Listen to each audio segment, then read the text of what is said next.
Perfect. Just so I am doing it the right way. Awesome. All right. Now I'm going to share my screen with everyone. So here we have the benefits of music therapy, improvisation, and storytelling on anxiety and frustration tolerance, a retrospective case study.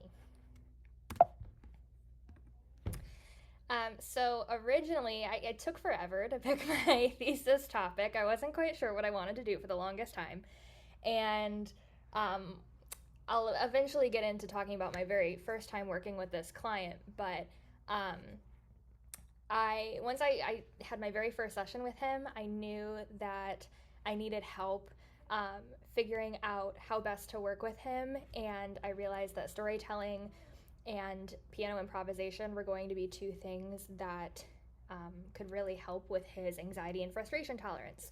So originally, I had titled this The Effects of Music Therapy, Improvisation, and Storytelling on Anxiety and Frustration Tolerance, a case study. So the only difference is that now it's a retrospective case study, and that was because of the IRB. They had made a really great suggestion that I create a retrospective case study because if I had asked the client first if I could use our data and use it for my thesis, he might act differently and skew the data. So that was a really great point that I hadn't thought of, and so I decided to make it a retrospective case study. So after my very first session with this client, I was feeling incredibly lost, and I did not think that I was equipped to work with this client. I was not sure that I was the best fit to give him what he needed, and ironically, at the time, I was in Freddie's class. So I brought this to our class, and I was like, hello, help, SOS, I don't know what to do. And so I was in search of literature that combined the use of music therapy, improvisation, and storytelling, and found that there was a lot on each topic individually, and there were some, which I will talk about later, some things out there that talked about the use of both, but very, very few and far between. So I knew from my background as a board certified music therapist that there was plenty of evidence to suggest that music therapy and specifically improvisation proved beneficial. But again, I was struggling to find literature specific to combining this improvisation with storytelling. And I also knew, excuse me, that there was an association between autism and anxiety, as well as ADHD and frustration tolerance, which were some of his diagnoses. So going through like my literature review, autism and anxiety. So anxiety has a rate of almost 40% for autistic children and adolescents, as compared to the 7.1% of children and adolescents between the ages of 3 and 17 years old who are not autistic but have been diagnosed with anxiety. And I also found in my research that there are common types of anxiety. I don't like this verbiage that they use, but there are common anxieties versus autism related anxieties. And so different things fall within those categories. I'm looking to the side because I wrote things to help me here. So autism related anxieties include those related to sensory, uncommon, or specific phobias related to change and unpredictability, whereas common anxieties are related to fears associated with social, weather, environmental disasters, and animals. Also in my research, I found that individuals on the spectrum were significantly more likely to develop and receive an official diagnosis of bipolar disorder, depression, and or anxiety as compared to others of their same age and sex that did not have autism spectrum disorder. In terms of ADHD and emotional dysregulation and frustration tolerance, emotional dysregulation can lead to social impairments.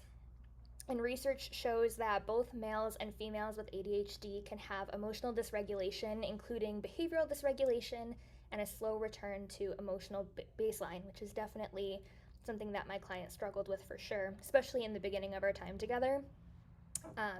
And this can result in an inability to self-soothe, refocus attention, and coordinate actions. Children with ADHD have proven to have lower levels of frustration tolerance than those without ADHD. The use of music therapy for autistic adolescents. So there is a ton out there that talks about music therapy obviously being beneficial with a wide range of populations. But I had to narrow it down to specifically the use of music therapy improvisation. And I was surprised to find out that there were a lot of mixed results. Some results had appeared inconclusive, which I did not realize before this. But in other studies that I found, music therapy improvisation was shown to help with levels of functioning and nonverbal communication, turn taking, listening skills, impulse control, and decreasing repetitive behaviors. And so this really inspired me then to continue on the track that I was with my client. And it was awesome to see that there was evidence out there to suggest that what I was doing could possibly work with my client, because I was feeling really, really lost. Music therapy for people with ADHD. According to music therapists, 4 main goal areas for this population are emotional, social, behavioral, and cognitive goal areas. And ironically, I feel like I touched on each of these with my client over time. And so in this study, interventions used included improvisation, but also lyric analysis, music education, movement, music-assisted relaxation, Nordhoff-Robbins, songwriting, many different things. And in another study, music therapy was shown to increase 5-HT secretion and decrease cortisol expression, blood pressure, and heart rate. So all of this to say, I found evidence that suggested that music therapy could help both qualitatively and quantitatively, which was very important to me because the results that I saw in my client over time were definitely more like quantitative results. For music therapy with anxiety and depression, music therapy has been proven to decrease preoperative anxiety, decrease generalized anxiety, which my client had, and depression, assist with mood regulation, increase communication, self-esteem, emotional competence, so on and so forth. But additional research is required to explore music therapy's effectiveness with adolescents in a non-medical setting. And I thought that was really interesting because I'm not in a medical setting, I am in a private practice setting. As for storytelling, this was a new concept to me. I had, and I still haven't, aside from this client, I haven't used storytelling in sessions before. And so I really had a lot of work to do in terms of looking at storytelling and the use of it in the music therapy space. Storytelling has been proven to help with identifying and personifying anxiety. Some studies have shown that children especially have used metaphors to describe their anxiety, such as like the monster or the heavy backpack, ways that they can conceptualize and describe their anxiety. It can also help with increasing creativity and emotional intelligence, and develop healthy identity and increasing empathy for others. All of this to say, this leads me to the giant gap in research. Music therapy and storytelling, like I said, there was some information on it, but what was interesting was that these articles were either written by people in the psychology field or in the nursing field. There was this last example down here, which was the only one I could find on music therapy specifically using storytelling. But in the field of nursing, music and storytelling were used to improve sleep in hospitalized children. Within the field of psychology, digital storytelling was used to help children express their experiences with anxiety. And within the field of music therapy, story composition was used, where children would tell the music therapist a story and they would notate it to play it again later, possibly for others in their life. And when I saw this specific study, it really caught my eye because this is kind of how I structured my sessions with my client. Like, he would tell me a story and I would write the story down. I didn't write the music down, which was how they were different. So his was like a one-time improvisation, whereas in this study, they would write down the music and then could play it again later. So it was more compositional style. So the purpose statement of my retrospective case study was to reflect on my use of incorporating music improvisation and storytelling within a music therapy setting in order to detect any changes in presentation and characteristics, specifically looking at frustration tolerance and anxiety in my client over the course of 7 months. To position myself, I am white, cis female, middle class, board certified music therapist. I also have been diagnosed with generalized anxiety disorder, and it definitely impacts my day-to-day.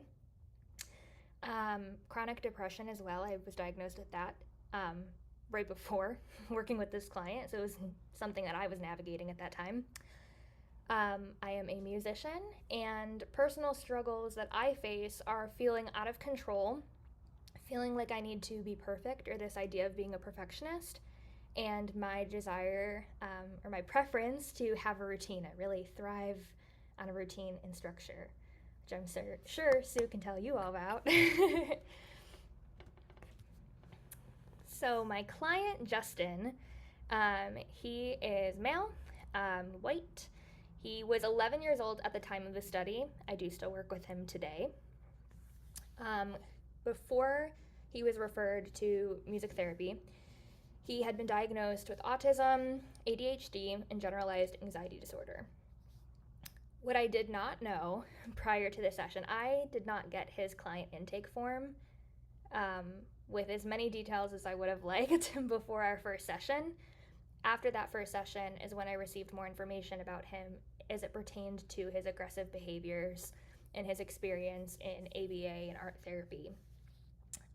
So his mom then informed me that he really struggled with feeling overstimulated, frustrated, and having a lack of control in his environment, which made a lot of sense looking back on our first session, things I didn't know. Other details was that he had experience in ABA therapy and art therapy. However, he's eventually stopped both of those therapies, but ABA, I believe, was the one that ended first because there was a lack of staff, and they said that they didn't have enough staff to support him as much as he needed. And his mom said that her personal goals for music therapy was that he would try new things, tolerate music and his surroundings, and get outside of his comfort zone or open up.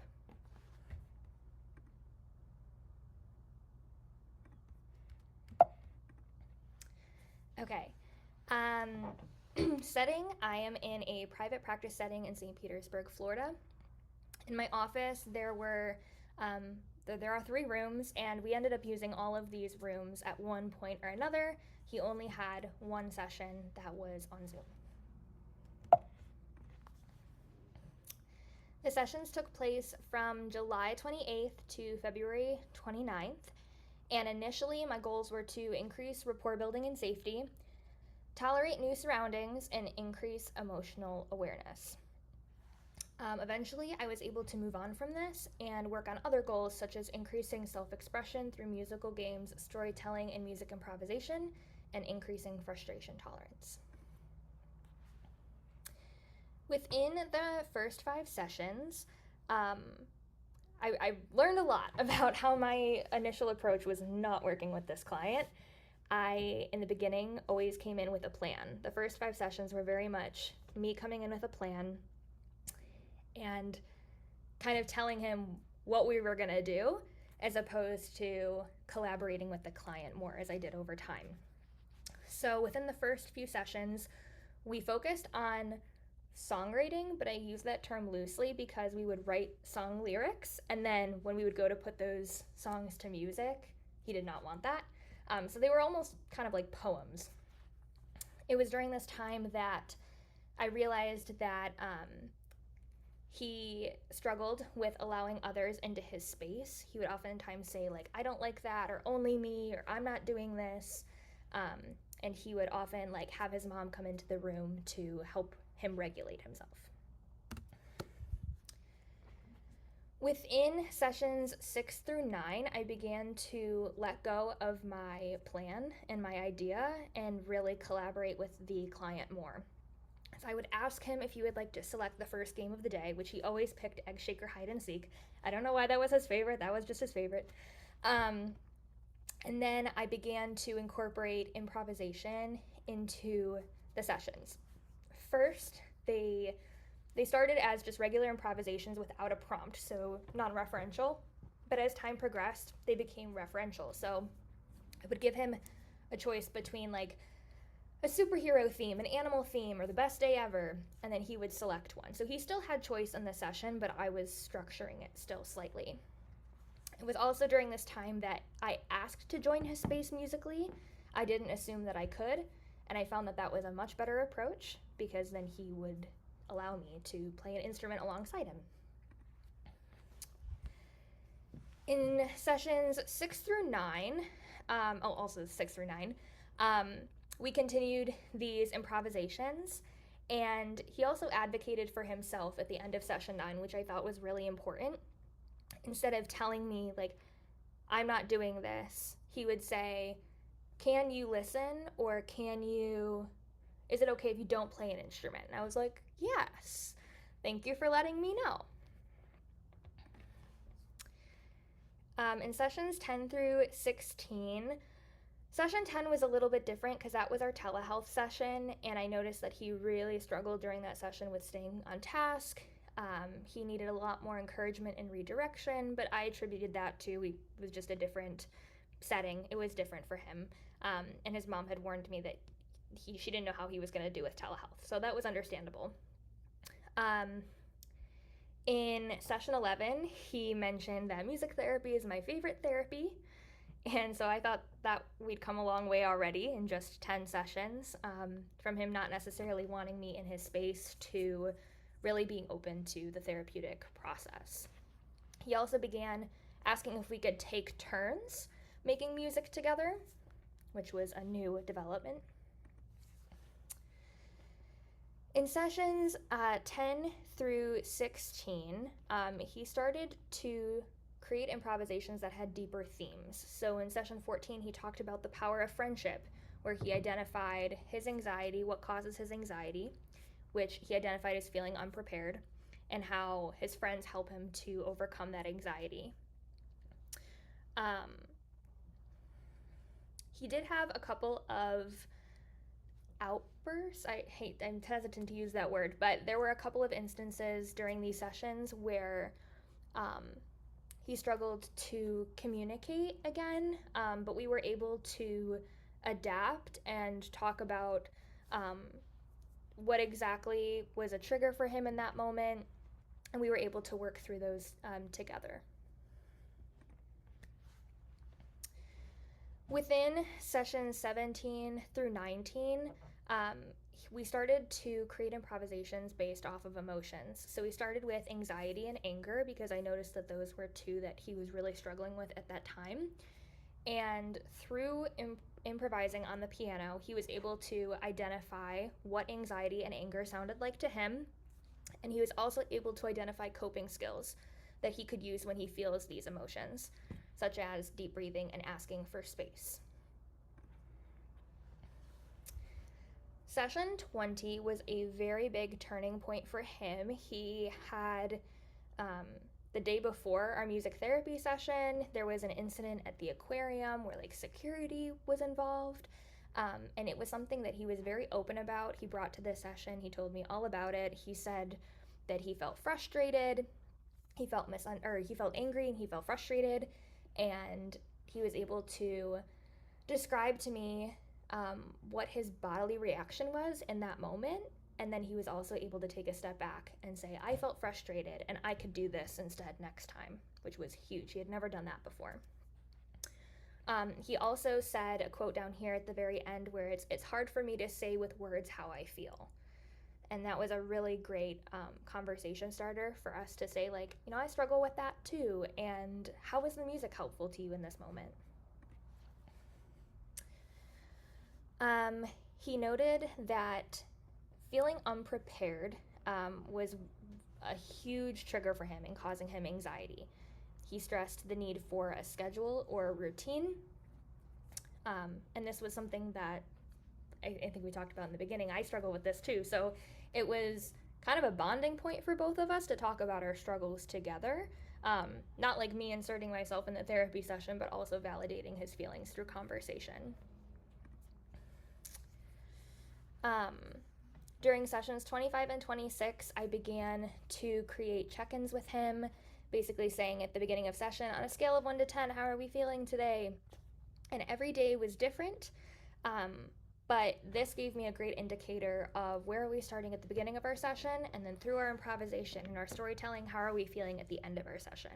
This is a great way for me to really gauge how the music and the storytelling were impacting him. In session 27, he began to take initiative. He brought his own ideas in for an improvisation, which he had never done before. I had always kind of guided it to some extent. And this was a great opportunity for us to talk about what he likes about the piano, what he likes about improvising. And he said that he likes getting to make stories that are funny and creative. He says, I don't get to do my own thing anywhere else. So that was very eye-opening to me because I felt like, okay, if he doesn't get to do his own thing anywhere else, that means he's not necessarily given a lot of choice. And that could be why he feels out of control in his environment, and that can be a huge trigger for his anxiety. When we discussed feelings of discouragement, he had a hard time describing what those words meant to him, but he was able to describe or show me what they sounded like on the piano to him. So that was a further indicator that words are hard for him at certain times, as they are for a lot of people, and instead he can use the music to get his point across or to describe his feelings. Our last 2 sessions together, we did not do any improvisation in the last 2 sessions. I had accidentally left music on the stand, and he came in and asked if I could teach him how to play it, which was huge. He had never done this before, and pre-composed music was once a huge trigger for him. So I was shocked that he had asked me to teach him how to play it. So we did. We started to learn line and space notes on the piano. We started to learn songs. And it was through this that he made the quote, I think I'm having a breakthrough, which we discussed further in our next session. And I said, what does it mean to have a breakthrough? What do you think your breakthrough was? And he said, I sat at the piano and played songs on paper. I did not do that before. Another thing worth mentioning too is that he consented to having his mom in the room at the very last session that I'm talking about, and in the beginning of our time working together, he would only want his mom in the room when he was feeling overstimulated to help calm him down. But now this was different because he wanted to show her the progress that he was making. So all of this to say, there were a lot of things that stood out to me before. The main thing being that when I come in with a plan, I can come in with a plan to the best of my ability, but like things are going to change. Clients' needs are always going to be different. And I really just have to learn how to adapt and not be stressed that it's not going according to my plan. I also learned the importance of collaborating with the client.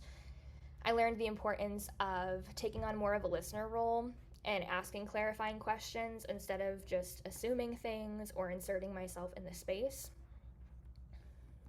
I adapted my goals as time went on with him, from just tolerating surroundings and increasing rapport to eventually like self-expression and emotional identification.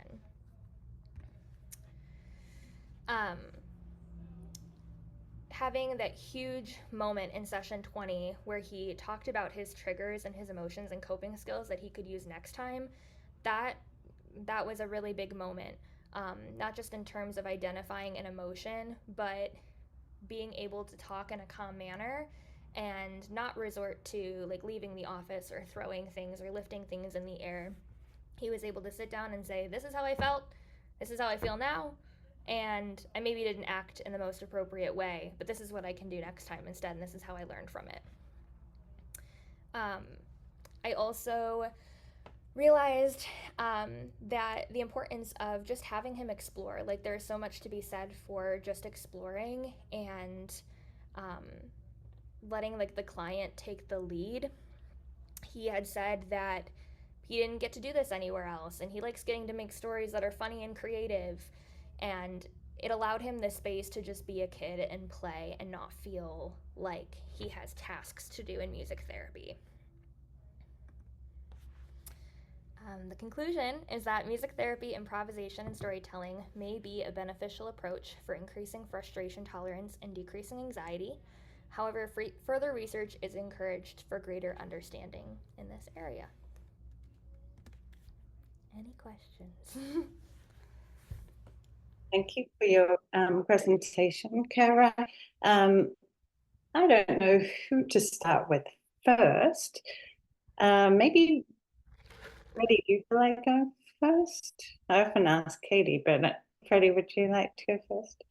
Sure, I can go first. I was taking notes and I had thoughts even coming into this, so I can go first. First, congratulations. You did the hard thing. So Yeah, good.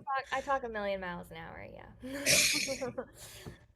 It's so interesting. Like when I was reading the paper, I was thinking, I was like, I'm pretty sure I had her in class and she talked about this client. No, Sue told me you said that, and I said, no, he doesn't know this client. And then I thought, no, he definitely does.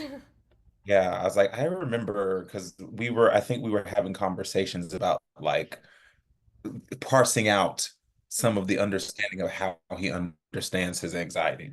So I'm glad if you took it and ran with it, it sounds like you took something and ran with it. So good on you.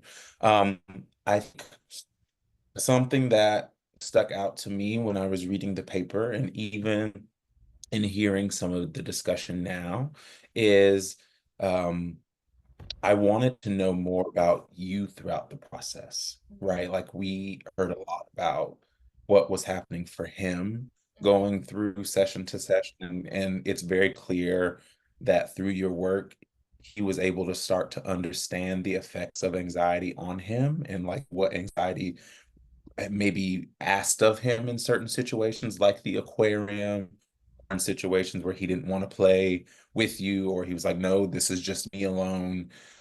And I found myself wondering, well, how is Kate feeling about those moments? Where were you? How were you situated in those things, in those instances, and how may that have impacted what your next choice and what you do is, right? Especially because in the beginning of your paper, when you situate yourself, you share, that you are also someone that walks with anxiety, right, in your life. And so there was a lot of opportunity for you to speak about the like complementary countertransference that could have existed between the two of you. And so I found myself really curious about that. Are you able to, in reflection, right? It can be hard to try to think about it now, but I'm curious to know if there are moments that stick out to you where that was maybe present that you can speak to. Mm-hmm. Well, I think that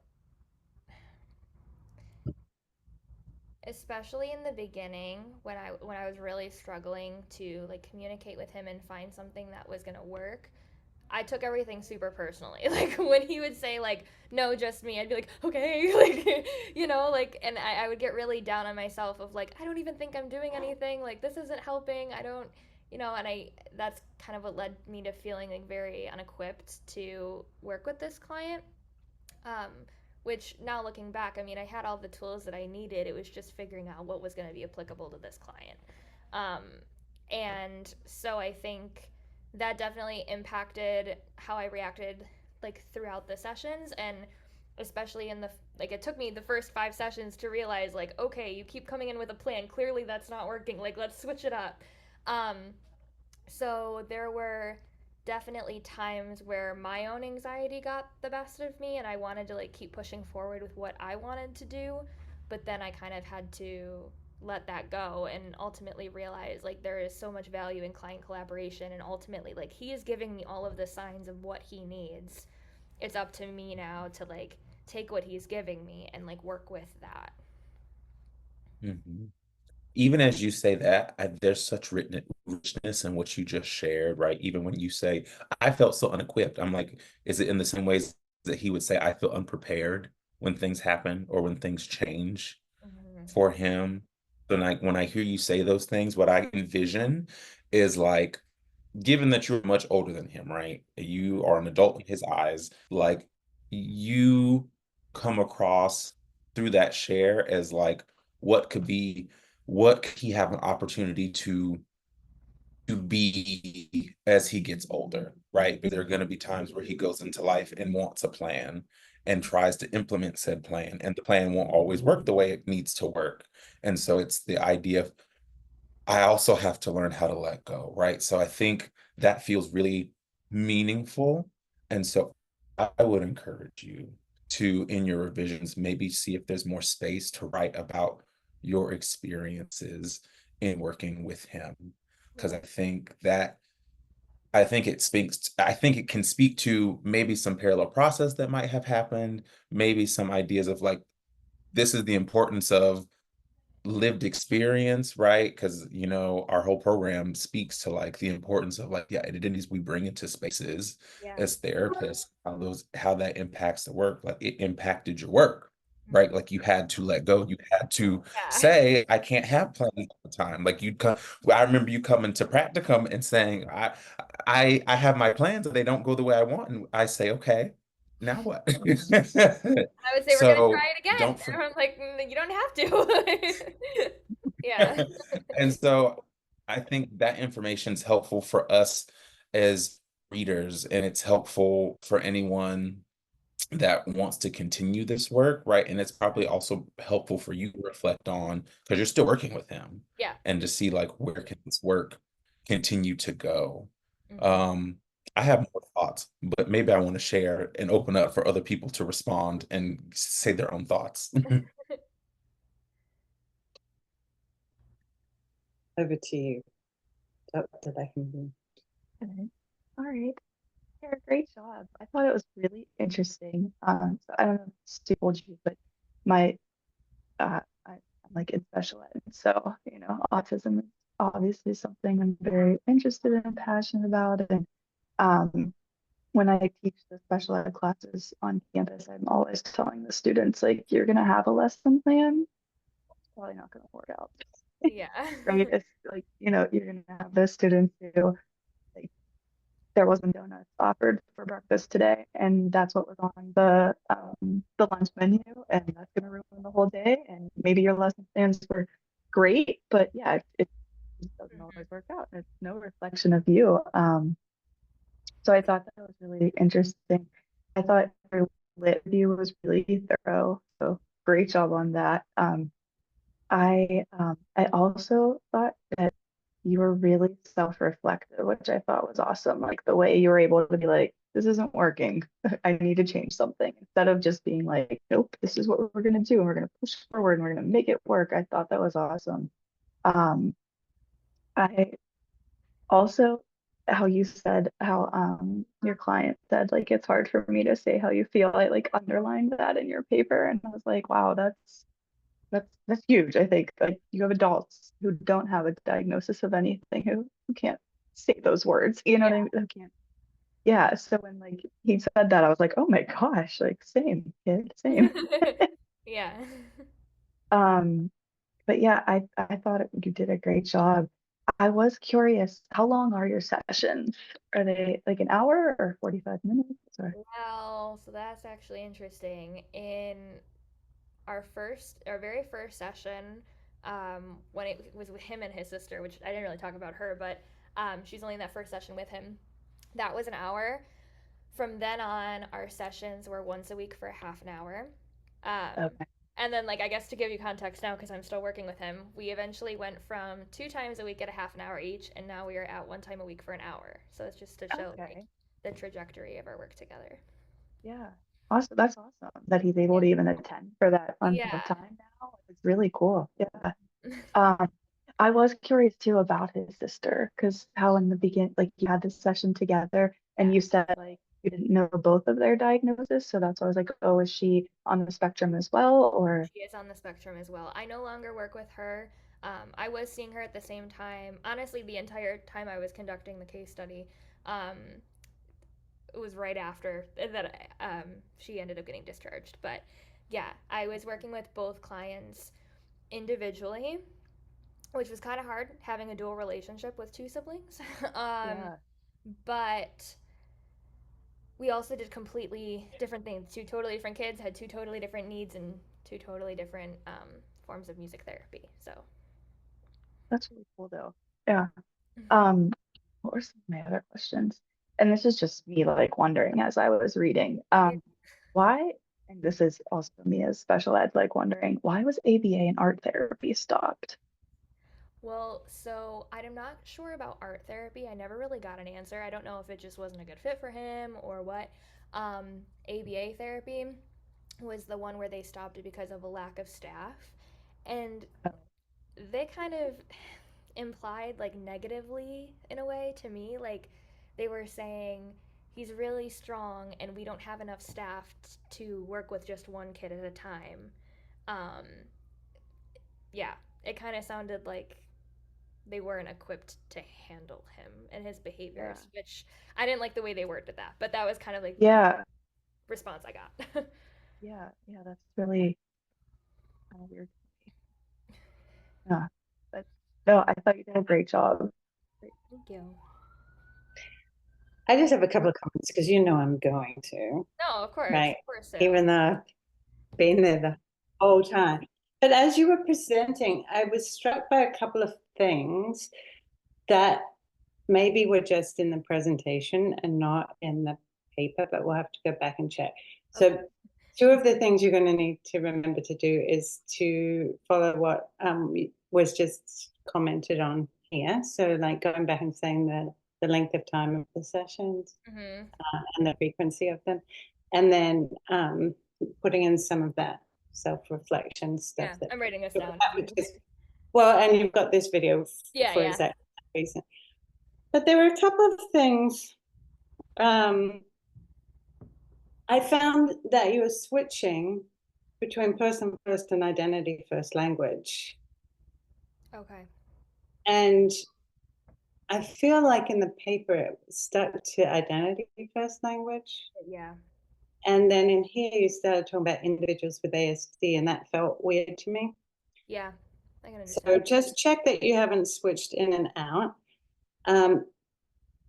And you may want to also decide whether you want to say ADHD individuals rather than individuals with ADHD for consistency. Okay. So that was one thing. And then I think we took out this language in the paper, but you came back to it in the presentation, which is interesting. But you used the word proven a lot. And I don't know if these things that you were reading were proven or Okay. whether, you know, they were certain things were shown to be more effective. Like proven is a very strong experimental design kind of, Mm-hmm.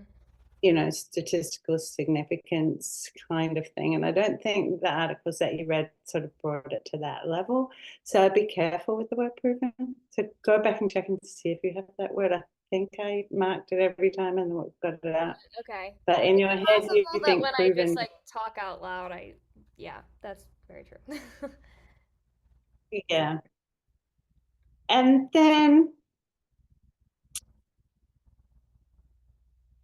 when you were talking about it, it sounded like you did all of your reading prior to your work, and that it's not necessarily what happened. This retrospective case study happened because you knew you wanted to do it, but they said you would have to like start a new intervention and do all of these other things to start Mm-hmm. a case study. But because you were already through half of it before we decided that this was the way you were going to go. They said, wait till you get to the point where you're ready to stop and then do a retrospective case study, right? So you hadn't necessarily come into contact with all of that literature. It may be Not all that the Freddie literature, suggested. no. Yeah. Yeah. So it may be that some of it you went to, but some of that was new. And I don't think that you wrote about it like that in the paper, but I just want to make sure that it doesn't sound like, all of your stuff was based on this literature. I mean, you went back to look for the literature to see what's out there to contextualize it. So yeah, I'd be careful with that. And then I was wondering, at one point you said at the end, you said he consented to have, in this presentation, you said he consented to have his mum come in. Yes. And I may be wrong, but when I read it, I thought you said he requested for his mum to come in, which is slightly different to consented. I'll have to go back and check. I remember She at the put very end, consensus in the paper. yeah. She did. Yeah. So you said to him, can Mhm. mum come in? Mm-hmm. Oh, because in my head I had him saying, can my mum come in and listen? No. So I'll have to look back at why I had that feeling. Okay. And then the outburst, this is me just asking a Freddie question. So when you were talking about the outburst, you said he was having difficulty communicating. And I'm wondering if he was communicating quite clearly through his outburst, but that it was in a way that was difficult for you to be able to take in. Do you know what I mean? Like he's saying, I'm frustrated. That's why I'm having this outburst. Because if we believe that all behaviors are communications, Right. right? Which is why we don't want to, which is why I'm not saying about special ed or anything, but which is why people in our program don't want to do ABA, because we don't want to control people. We want to be able to understand their communications, right? So if he's having an outburst, he's communicating. It's just trying to understand what he's communicating. Yeah. Now, it may not be in a holistic, socially acceptable manner that he's communicating, but he is communicating. Mm-hmm. So I just wanted to think about that just a little bit. And then I want to give Freddie another chance because he had a range of things that he wanted to say. I know we're coming to a close, but I just wanted to mention some of those things so we make sure it might have just been things that you said as you were getting excited sharing it, and just check and see if they're in the paper. The other things I wanted to mention, something that felt very apparent to me as I was reading the paper is there's so much opportunity for narrative practice in the work that you did with this young man. And I don't know if you were aware of it. Did you take the narrative class with me? I was like, I can't remember if you did or So I not. couldn't talk about it because I didn't do it. But going back in There were time. so many things. Right. I was like, but there were so many things that were coming up like this, having him retell stories, having him, in some ways, kind of getting to the point where there was some reauthoring going on. And I think there would be even more opportunities for there to be more of this externalization of what we're calling the problem, which in this case would be his anxiety, right? Because the way right now, from how the paper reads, I think the way he describes it or the way it's described, still feels very part of him. And so Yeah. I think it would be so beautiful to figure out what would it be like for him to externalize anxiety from himself and then figure out, okay, well, what does anxiety want from me?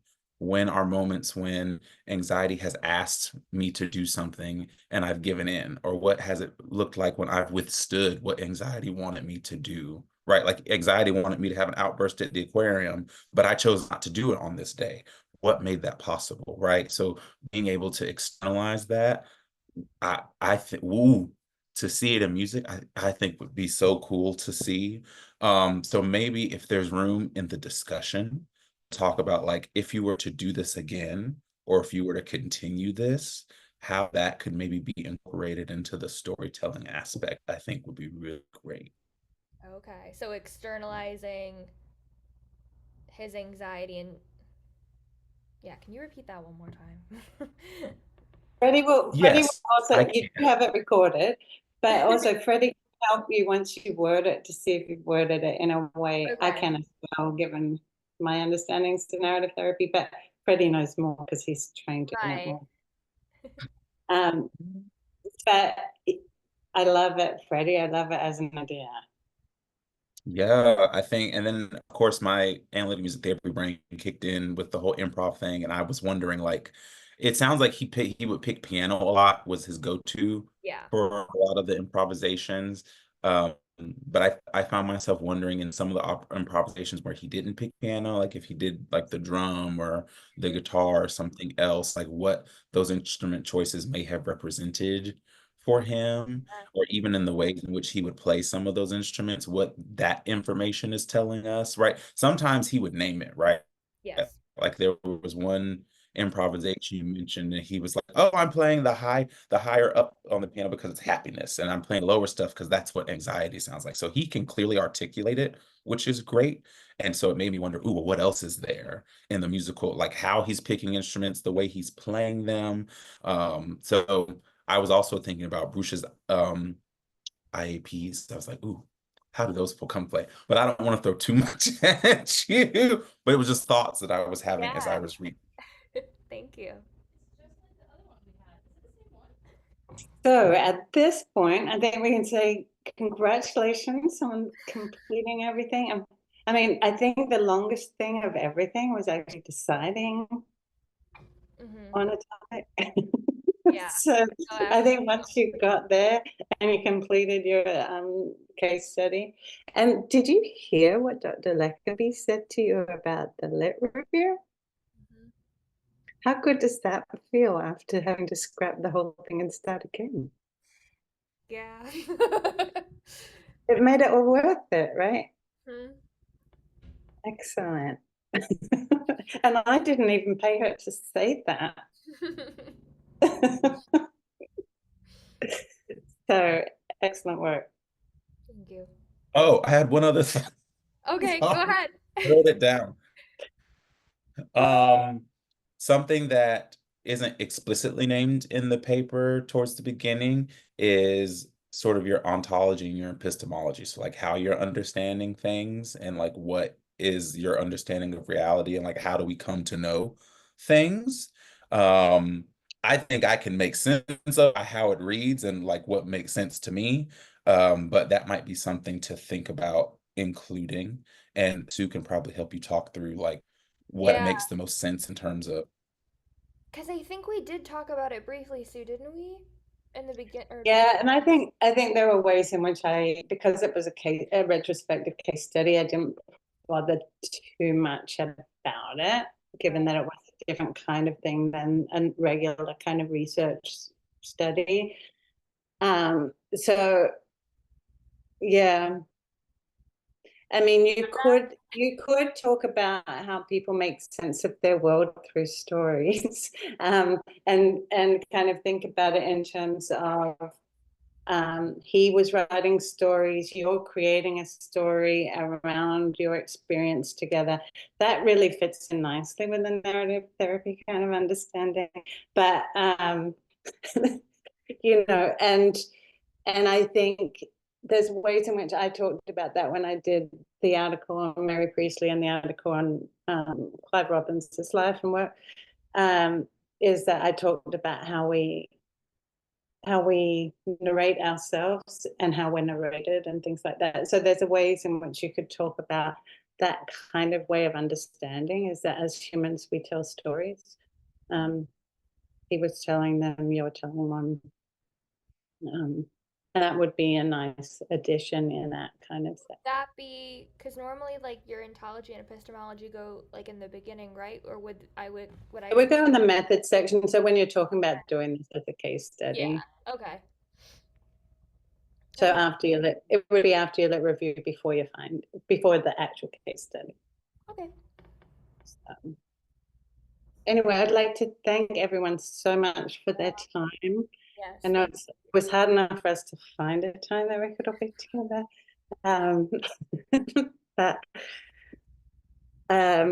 thank you again, Katie, for continually being there and being supportive of our program. Freddie, you don't know, but Katie was an undergrad with me back in the early You could say it's okay. I graduated in '06. in the early 2000s. In my mind, So it's like 2007. So. in my mind, it was only yesterday. Yep. Except you didn't have any children then, and now you do. Yeah. So Yeah. it has been a little while. So. Listen, as someone that works with kids, you're constantly reminded that you're old, and I get it so often. Now I understand. Mhm. Yeah, well, and if you don't work with them and you have them, they tell you all the time that you're old anyway. Yeah. Back in the '90s, I'm like, that's or in the 1900s, that's what mine say. I'm like, that's not, no. I get that. Mhm. There's someone who left the program, but yes, it's become my little catchphrase back in the 1900s. It was Cara's old roommate who said it to me. Was it really? Oh. Wait till I ask her about it. All right. Well, I hope that you all survive the rest of the day and the week and beyond, of course. Can I ask And a I quick will, question? yes. So after they send me the edits, then do I go ahead and like edit them and send the paper back to them with the edits? That's up to them if they would like to see it with the revisions. Or like I'm just like, no, fine. Otherwise, I trust you. I they'll trust trust you. me to like deal with it, and then you can do all the uploading and stuff like that. Okay. Yeah, I'll send you this, and then I trust Sue's very capable hands. I was like, I Okay. learned from her. Okay. The only thing I would say, Well, I she's already. wasn't sure, Freddie, because of the narrative therapy, if that's your forte. Yes, well, Take the if we wrong need word. to send him a little paragraph that you're adding in, we'll just send him the paragraph. Okay. Yeah. All right. Thank Thanks, you all. everyone.